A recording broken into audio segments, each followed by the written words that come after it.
जम्मू कश्मीर के पुंछ जिले में 21 दिसंबर को भारी हथियारों से लैस आतंकियों ने बफलियाज इलाके में सेना के 2 वाहनों पर घात लगाकर हमला किया। हमले में 5 सैनिक शहीद हो गए हैं। आतंकियों ने सेना के जवानों पर पहले ग्रेनेड दागे, फिर अंधाधुंध गोलियां बरसाई। कहा जा रहा है कि 2 जवानों के शव भी क्षत विक्षत कर दिए गए हैं। कुछ जवानों के हथियार भी लेकर भागने की आशंका जताई जा रही है। पाकिस्तान समर्थित पीपुल्स एंटी फासिस्ट फ्रंट ने इस हमले की जिम्मेदारी ली है।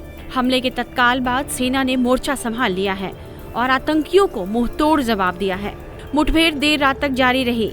सेना ने पूरे इलाके में घेराबंदी की है ताकि दहशतगर्द मौके से भाग न निकले।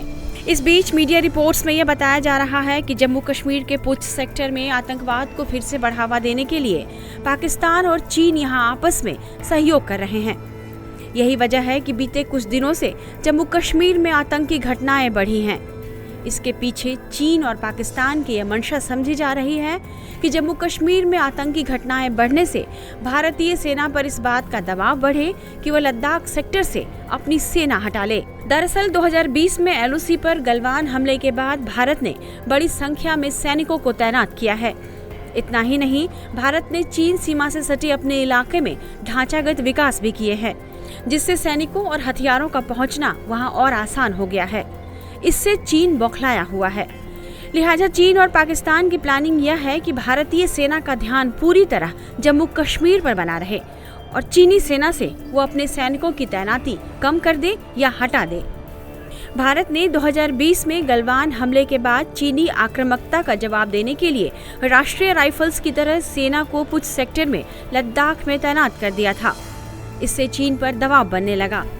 चीन इसी दबाव को कम करने के लिए पाकिस्तान के साथ हाथ मिलाकर जम्मू कश्मीर में आतंकी साजिश रच रहा है।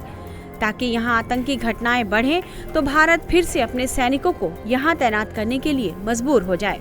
वहीं यह समझा जा रहा है कि जम्मू कश्मीर से आर्टिकल 370 हटाए जाने के फैसले को सुप्रीम कोर्ट से हरी झंडी मिलने के बाद पाकिस्तान और बौखला गया है। सुप्रीम कोर्ट ने यहां चुनाव कराने की हरी झंडी भी दे दी है। लिहाजा चुनाव आयोग यहां चुनाव कराने की तैयारी में जुटा हुआ है। दूसरी तरफ अगले साल मार्च-अप्रैल में लोकसभा चुनाव भी होने हैं।